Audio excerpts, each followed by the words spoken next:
बिस्मिल्लाहिर्रहमानिर्रहीम। खातिन हज़रात, अख्तर अब्बास का सलाम पहुँचे। ज़िंदगी में रंग रंग के मसले हर रोज़ आते हैं। अभी हाल ही में एक खातून ने रब्ता किया।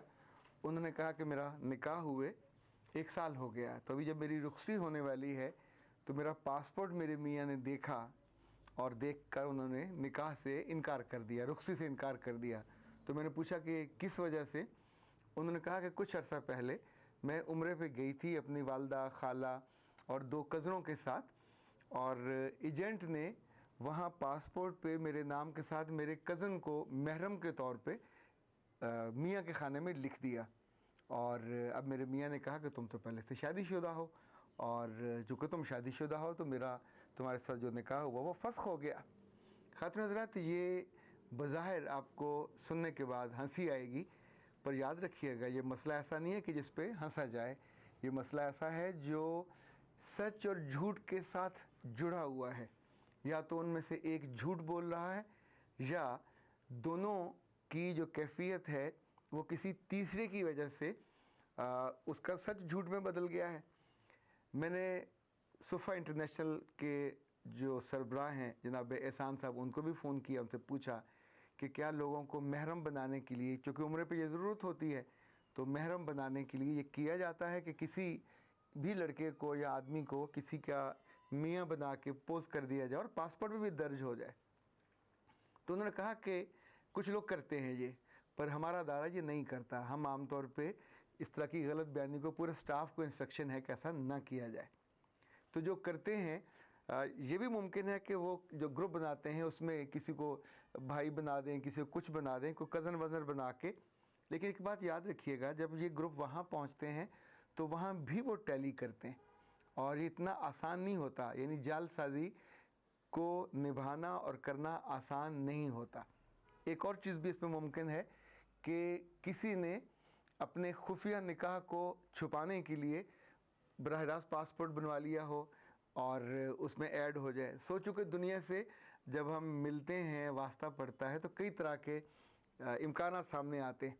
लाइक इस वाले मामले में बहुत मुमकिन हो कि बच्ची बरहक हो, वो सच कह रही हो, लेकिन ये सोचने वाला मसला है कि पासपोर्ट पे जहाँ उसका नाम था, पासपोर्ट बदलता नहीं आसानी के साथ, शनाख्ती कार्ड दोनों का साथ जाएगा, फिर वो एक पूरी फैमिली ट्री बनती है, वो लाजिम होती है, तब जाके पासपोर्ट बनता है और फिर किसी के मियाँ का नाम आता है। तो आपके पासपोर्ट पे एक ऐसा रिश्ता आ गया जिसको आप शरी हैसियत नहीं थी और आपने उसमें रिएक्ट भी नहीं किया। इसी तौर पे आपके वालिद वालदा उन्होंने भी तो देखा होगा। अब जब कॉम्प्लिकेशन आई है तो अब साबित आपको करना है कि ये सच नहीं है। अदरवाइज़ देखते हुए ये यकीन यही गुजरेगा, चूँकि इट्स अ डॉक्यूमेंट, तो आपका नाम और रिश्ता डॉक्यूमेंट हो चुका हुआ है। आपकी गलती, हमाकत या बेवकूफ़ी की वजह से, या मुमकिन है सच ऐसा हो, और चूँकि अब आपको साबित करना होगा कि निकाह नहीं हुआ, इसका किसी जगह अंदराज नहीं है। और चूँकि 3 ही इसके तरीके होते हैं निकाह साबित करने के। आपके पास निकाहनामा होना चाहिए, दूसरा गवर्नमेंट के जो निकाह ख्वाह हैं उनके पास उसका अंदराज होना चाहिए, और तीसरा जो बंदा इल्ज़ाम फिर लगा रहा है उसके पास भी कुछ सबूत होना चाहिए। याद रखिएगा कि चीज़ें बज़ाहिर जितनी आसान होती हैं, ये देखने वाला, सोचने वाला या जिसका वास्ता पड़े, ये उस पर डिपेंड करता है कि वो आपकी बात को कितना माने। तो अपनी ज़िंदगी को कॉम्प्लिकेशन से ख़ुद बचाया करें। अब आप झूठे नहीं थे पर झूठे हो गए। अब आपका रिश्ता निकाह हुआ था और अगला मुनकर हो गया। अगर फ़र्ज़ करें आपकी रुखसी हो भी जाती है तो ये दिल में बाल है आया हुआ, ये कभी नहीं जाएगा। आपको सारी उम्र कसमें देते रहना पड़ेगा, उनको हमेशा बताते रहना पड़ेगा ये गलती हो गई। हाँ, बहुत मुमकिन है आप अगर अक्लमंदी करें और अगर आप सच कह रही हो तो अपने इस मियाँ को जो अब मानने से इनकारी है, इसको लेकर उस एजेंट के पास जाइए और उससे साबित कराइए कि उसने ये गलती से किया था। या अगर मियाँ के पास कोई सबूत है, जो अब वाला मियाँ है, जो मियाँ मानने से इनकारी है, उसके पास कोई सबूत होना चाहिए। वो किसी निकाह खान से, किसी जहाँ जहाँ ये रजिस्टर्ड होता है वहाँ से ये मेक श्योर करें कि इस बच्ची का और इस लड़के का निकाह हुआ है। ये नादरा के दफ्तर से भी पता चल सकता है। याद रखिएगा, ये ज़िंदगी की सबसे कमाल खुशी होती है कि आप किसी बाकरा से शादी करें जो वर्जन हो, तो वर्जिनिटी जिस्म की भी होती है और कागजात की भी होती है। जब कागजात में किसी का नाम साथ जुड़ा हुआ होगा तो आपका रिस्पेक्ट लेवल कम हो जाएगा, आपकी क्रेडिबिलिटी ज़ाहिर ऑफ कोर्स कम हो जाएगी। अब आप दुहाजू के तौर पे जाओगे, या तो आपको फिर डिवोर्स पेपर साबित करना पड़ेगा कि यस वहाँ से मैंने खुला ले ली हुई है, आज डिवोर्स हो गई हुई है। तीसरी मेरी गुजारिश इन एजेंट साहबान से भी जो बिज़नेस करते हैं, इन दिनों तो खैर उम्र वैसे रुके हुए हैं, कोरोना आई है जो नहीं आई वहाँ जा नहीं पा रहे, लेकिन बराह करम लोगों के बच्चियों के साथ या ख़वातीन के साथ इस तरह का कोई मजाक, अब वैसे उनको सही सिचुएशन बता दें, चंद हज़ार का नफ़ा या मुनाफा की खातर आप उनकी ज़िंदगी में इतनी बड़ी कॉम्प्लिकेशन खड़ी कर देते हैं कि उनका ईमान, उनकी शरई हैसियत, उनकी अज़दवाजी हैसियत, हर चीज़ एट स्टेक आ जाती है। ख़ातिन हज़रात, ये चीज़ें इतनी आसान नहीं होती, लोगों की परसेप्शन भी इसके साथ जुड़ी होती है। हम तो वो लोग हैं जो ड्रामे में अगर मियाँ बीवी बन के आ जाएं, मुझे याद है बहुत साल पहले पीटीवी से एक ड्रामा आया था जिसमें स्मीना पीरज़ादा और उस्मान पीरज़ादा मियाँ बीवी थे, और ड्रामा ये चोलिस्तान की पस मंज़र में था, और अब ज़ाहिर है उसमें मियाँ बीवी थे, इत्तेफाक से वो मियाँ बीवी भी थे। ड्रामे में मियाँ ने बीवी को डिवोर्स कर दिया। तो वो लोग जिन्होंने कभी ड्रामा देखा भी नहीं था, वो लोग जो हर वक्त बात पकड़ के लेके भागने के शौकीन होते हैं, अखबारात भर गए थे लोगों के बयानात से कि इट हैज़ हैपन्ड, अब इनकी डिवोर्स हो गई है।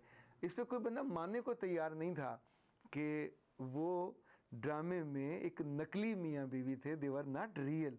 अब चूँकि रियल में भी थे तो इसको उस पर इंतबाह किया जाता था, और ये बहुत अरसा एक कॉम्प्लिकेशन चलती रही, एक अच्छा खासा मुद्दा बना रहा जिस पे कितने ही लोग बात करते रहे।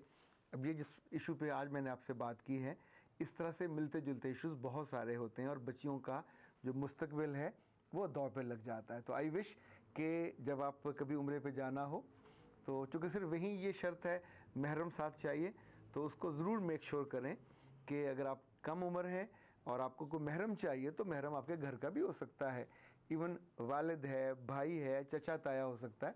किसी कज़न के साथ निकाह साबित करना या उसका नाम अपने उस पर मियाँ के तौर पे अंदराज कराना और पासपोर्ट में भी दर्ज कर लेना, ये कुछ छोटी मोटी हमाकत नहीं है, इट्स अ ब्लंडर। या तो ये हुआ होगा या नहीं हुआ होगा, ये नहीं कह सकते कि ये गलती से हो गया, क्योंकि जो गलती की है ये जानते बूझते आपको मक्खी इसको निगलेगा नहीं। तो उसको साबित करने के लिए जब तक उसका दिल नरम नहीं होगा, जब तक आपका सबूत इतना वाज़े नहीं होगा, तो तब तक आप एक मुल्ज़िम के तौर पे ही रहोगे, और मुल्ज़िम भी ऐसा कि जिसका कागजात में झूठ वाज़े है और लिखा हुआ है। मेरा रब आप सबको ऐसी मुश्किलों से बचाए रखे, और ये जो कॉम्प्लिकेशन है जिसमें फिर रास्ता नज़र नहीं आ रहा होता, उस कैफियत से कभी दो चार ना करे। इससे पहले कि आज की गुफ्तगू का हम इख्ताम करें, कुछ लोगों के कमेंट्स जो पिछली क्लिप था ख़ास तौर पे उस वाले से बहुत ज़्यादा आए हैं कि अनपढ़ मियाँ और पढ़ी लिखी बच्ची जिनकी तालीम ज़्यादा हो, और इनके अंदर बहुत सारी बच्चियों ने तो लिखा है कि वी आर फेसिंग दिस, और हम इस अज़ाब को भुगत रहे हैं। अब्दुल्ला चिश्ती साहब ने लिखा कि आपकी गुफ्तगू जिस तरह मीठी होती है उसका म्यूज़िक भी धीमा करें। हमने तो धीमा किया था, पर उसामा साहब ने फिर उसको लाउड कर दिया, हम इसको इंशाल्लाह करते हैं ठीक। जाहिदा ने लिखा कि सर शुक्र है किसी ने इस मौजू पे भी बात की, मैं इंशाल्लाह अपनी बेटियों की शादी के वक्त बहुत एहतियात करूँगी और इस लेक्चर को हमेशा याद रखूँगी ताकि मेरी बेटियों को ये दुख ना देखना पड़े। ज़मान सदीक साहब ने लिखा, अल्लाह आपको बहुत खुश रखे। अल्लाह कुरान पाक में फ़रमाता है वो मनसूबाबंदी करते हैं और मैं भी मनसूबाबंदी करता हूँ, और अल्लाह बेहतर मनसूबाबंदी करने वाला है। जी बिल्कुल बजा, लेकिन मैं समझ नहीं पाया इस आयत का इससे क्या है ताल्लुक़। उमर फ़ारूक साहब ने कहा है कि मैं आपको बहुत शौक़ से सुनती हूँ, इसका मतलब है ये ख़ुद उमर फ़ारूक नहीं है, या उमर फ़ारूक की अहलिया हैं या बहन हैं, या एक जाली नाम उन्होंने किया हुआ।